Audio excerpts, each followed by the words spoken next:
Luli, adelante. Bravo. Bien, Néstor. Grande. ¿Cómo andás? ¿Cómo estás, ¿Cómo te hermano? va? ¿Todo ¿Andás bien? bien? Bien, por Qué supuesto. alegría, gracias por venir. Toma asiento, toma Dale, asiento más. gracias. ¿Todo bien? Hola, ¿qué tal, Bienvenido. Néstor? Bien, muy bien. La Muy verdad bien. que sí, disfrutando esta semana y con sus altibajos, como ves. Ajá, altibajos. Se vienen otras Pascuas, se viene otra semana donde tenemos, en realidad lo tenemos durante todo el año, pero esta semana es más intensa la información, Es cierto. ¿verdad? Es Porque cierto. tenemos mucha información a través de redes, a través de cable, a través de canales de historiadores. Y no hay más de un librito para esta historia, ¿o sí? Pues casi diría que en realidad hay muchos libritos. ¿Muchos? Muchos libritos. ¿Con Si uno respecto se a las piensa- Pascuas? Con respecto a las Pascuas, en principio, por ejemplo, A ver. la celebración de la Pascua, que es antiquísima, mucho más antigua de lo que uno se imagina, tiene que ver con dos grandes acontecimientos históricos que involucran a dos pueblos distintos, pero también tiene intervención de otros muchos pueblos. A ver. Es decir, es una celebración mucho más universal de lo que uno se imagina. La cosa empezó en realidad hace, fíjate vos, 3.500 años 3.500 atrás. 3.500 años. Porque uno relaciona la Pascua con el tiempo de Cristo. Pues no, en realidad es muchísimo más antigua. En tiempos de Cristo, ahora vamos a ver, Cristo aprovechó una celebración que ya llevaba 1.500 años de existencia.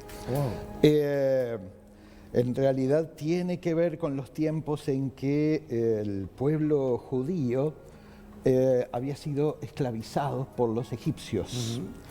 Y en una historia que en realidad es muy conocida, no vale la pena repetirla, de la mano de Moisés el pueblo de los judíos logró efectivamente sacudirse de encima el yugo de los egipcios, y ese día, el día de la liberación, fue el inicio de toda una era. De hecho, el calendario del pueblo judío empieza ese día. Bien, Y ese día se conoce como el salto o el gran paso adelante, que en el hebreo antiguo se dice Pascha, y que dio lugar después, con el pasaje al griego, etcétera, a la palabra Pascua, que conocemos en el día de hoy.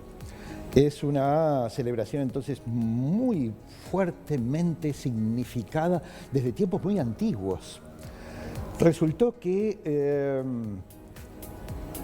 siglos después, un par de profecías de Daniel, Isaías, anticipaban que un Mesías liberaría a los judíos de un nuevo yugo.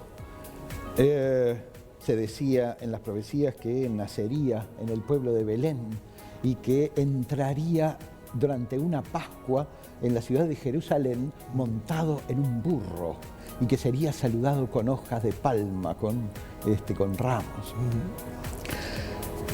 En realidad Jesús de Nazaret lo que hizo fue aprovechar justamente eso, un magnífico golpe que llamaríamos ahora de publicidad política, digamos. Entró efectivamente en la ciudad de Jerusalén montado en un burro. Fue como una especie de montaje literalmente, digamos, que lo puso instantáneamente en el centro de la atención pública de Jerusalén en ese momento.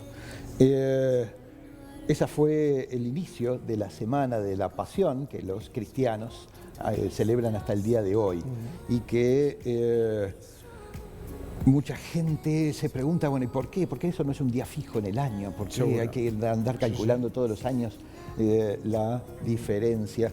Y es que en los tiempos de inicio de la celebración de la Pascua, los calendarios no eran solares como los actuales, sino lunares. Lunares. Entonces el tiempo se mide básicamente por semanas.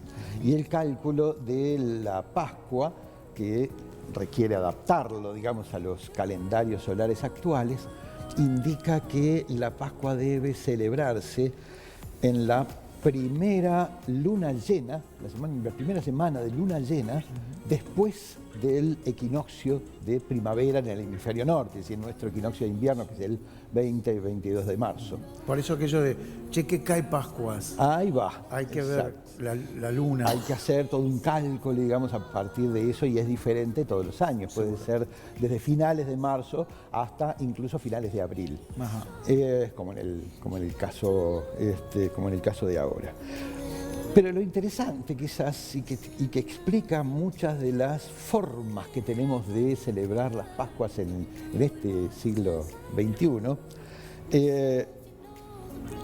tienen que ver con un pueblo que durante siglos ocupó prácticamente todo el territorio de lo que ahora conocemos como Europa, desde las Islas Británicas y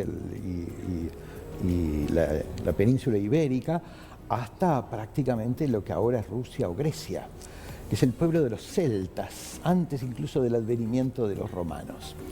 Los celtas es una cultura fascinante, deberíamos saber muchísimo más sobre eso, porque constituyen el origen de muchas costumbres que siguen absolutamente vigentes hasta el día de hoy. Entre ellas, los celtas tuvieron un vínculo muy directo con los fenicios, otro pueblo antiquísimo de navegantes increíbles que tenían un calendario muy fuerte, como la mayoría de los calendarios de esos tiempos, muy fuertemente ligado al trabajo en el campo, a las cosechas, Entonces, para ellos, como para la mayoría de los pueblos de esos tiempos, el equinoccio de primavera era una fecha clave, absolutamente trascendental, porque era el retorno de la fertilidad de la tierra, ni más ni menos. Ajá. Es decir, era una cuestión de supervivencia. Obviamente estamos hablando de Europa, ¿no? Estamos hablando de Europa, exacto. Primavera. Del área mediterránea, del este del Mediterráneo. Los fenicios y luego los celtas celebraban ese acontecimiento imponente del regreso de la fertilidad a la tierra, que para ellos simbólicamente significaba el regreso de la fertilidad de toda la naturaleza, los animales, las personas, etc., a través del culto de una figura muy antigua que los sumerios ya veneraban con el nombre de Ishtar, una figura femenina, como todo lo directamente relacionado con la fertilidad, y que los fenicios conocían como Astarte. Astarte fue adoptado como espíritu de la espíritu femenino de la fertilidad por los celtas, que lo diseminaron por toda Europa y de allí a todo el resto del mundo. Astarte era para los celtas la diosa liebre, porque una liebre era la forma en que solía representársela entre los fenicios. Ajá. No es difícil adivinar por qué la liebre con el paso de los siglos se fue volviendo conejo. Vos sabés que los conejos tienen ese entusiasmo especial que no es difícil relacionarlo con la fertilidad, digamos. Así que tanto los huevos como los conejos son ambos reminiscencia de aquellas fiestas que agradecían a los espíritus el advenimiento, el regreso de la fertilidad a la tierra que aseguraba el bienestar de las familias y la prosperidad. O sea que yo puedo sacar la conclusión de que estamos mezclando absolutamente un montón con el paso de cosas, los siglos, claro, y hay más. En un mismo día. Exactamente, y hay más todavía. Mirá, siglos después, cuando llegaron los primeros europeos a América, se encontraron con pueblos que también celebraban, como en todo el hemisferio norte, porque es una cuestión de ciclos de la naturaleza, también celebraban el regreso de la fertilidad de la tierra. Lo hacían, por supuesto, a su propia manera, desde tiempos de los mayas y después los mexicas. Lo que hacían era consumir una bebida que ya desde entonces, desde aquellos tiempos, era sumamente conocida como un poderoso afrodisíaco. Los mexicas le llamaban la bebida de los dioses, que en náhuatl, en lengua náhuatl, se dice chocolatl. Y inmediatamente los europeos se enamoraron del chocolate y desde entonces los huevos y los conejos los hacemos de chocolate, digamos, también en celebración de la fertilidad de la tierra.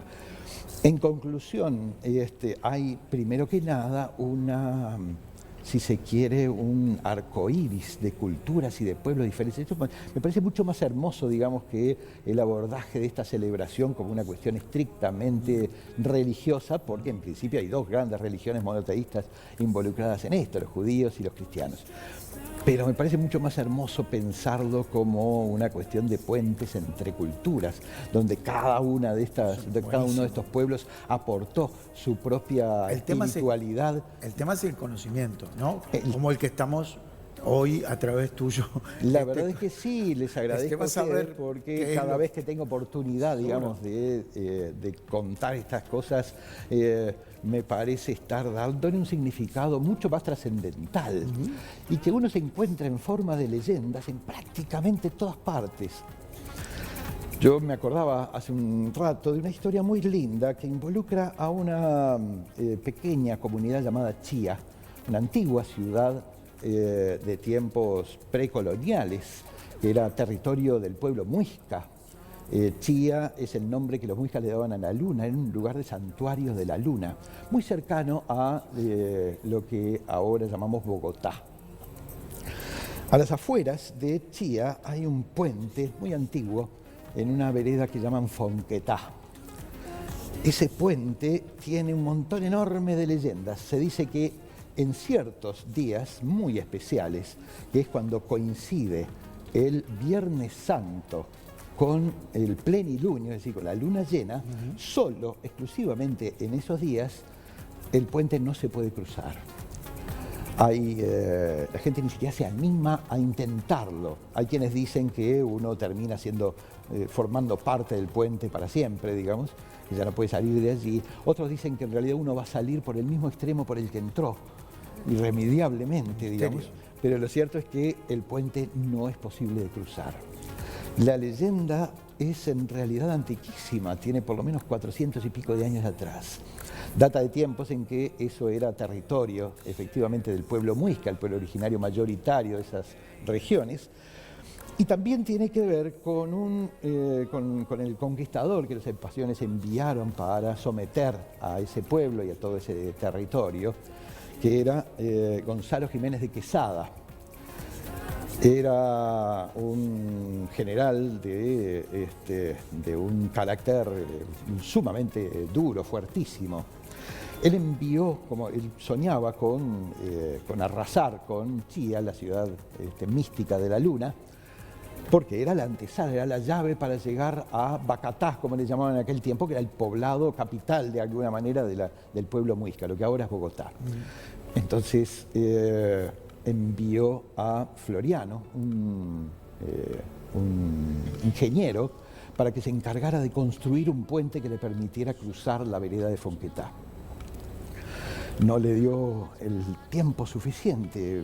Floriano se dio cuenta inmediatamente de que jamás iba a lograr construir el puente a tiempo y que se iba a tener que enfrentar a la furia de Gonzalo Jiménez de Quesada, que era durísima. Así que lo que hizo Floriano fue hacer un pacto, dicen, con el diablo.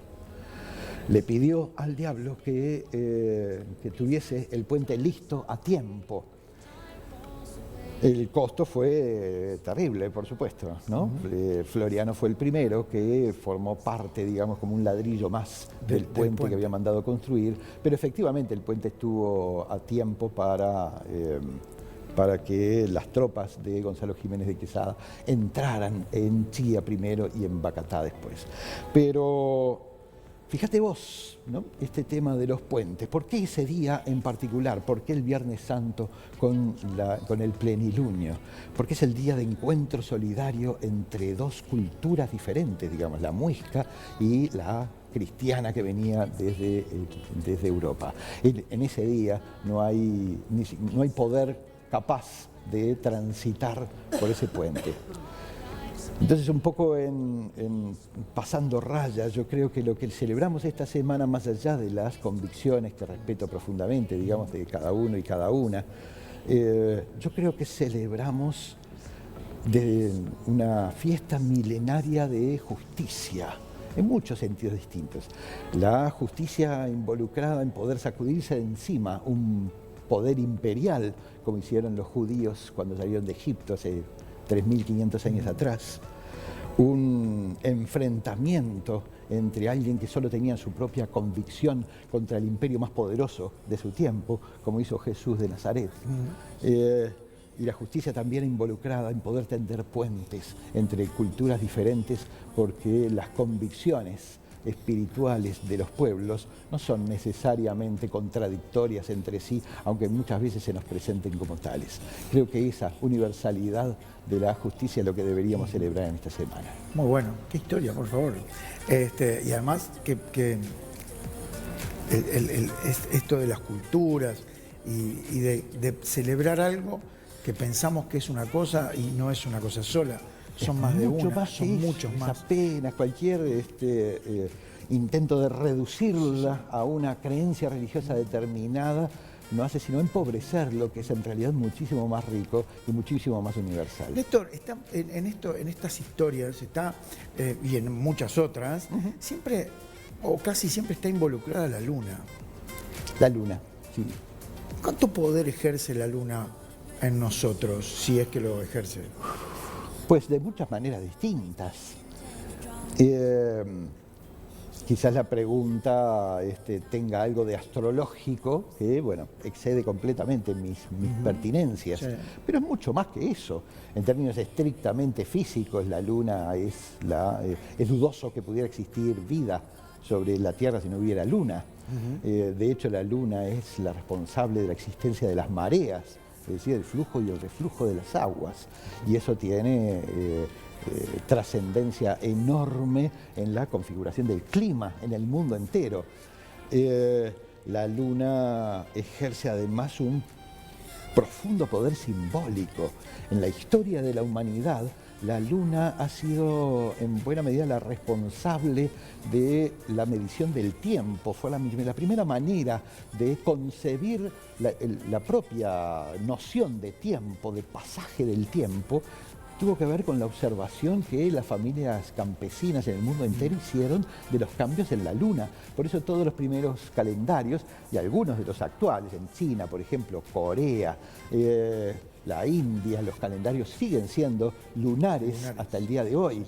Cualquier mujer sabe, digamos, hasta qué punto es imprescindible, digamos, el conocimiento de esos calendarios lunares, porque en buena medida el cuerpo de la mujer se rige por esa medición, digamos, a partir de los cambios de la Luna. Es decir, son muchas y múltiples las formas en que la Luna sigue siendo un factor fundamental en la revolución de la conducta humana. Más que el Sol. Pues no sé si hay una competencia al respecto. Podría contarte decenas y necesitamos, pero media docena de programas de esto, digamos, para poder contar historias. ¿Podés volver? Pues dale, claro, obvio, ¿por qué no? Buenísimo. Te voy a hacer una pregunta que esto va más allá de las creencias. Claro y todo. Que sí. ¿El hombre llegó a la Luna?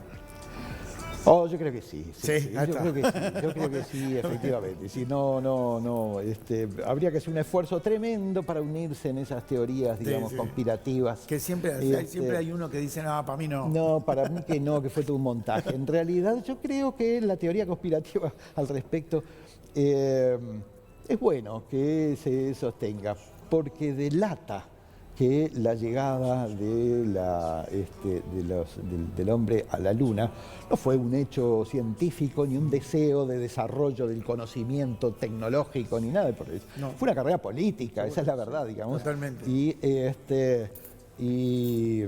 Y de hecho, cuando esa carrera política, digamos, entró en declive, toda esta locura, digamos, por tratar de llegar cada día más lejos, sencillamente se aplacó hasta el día de ahora. Bien.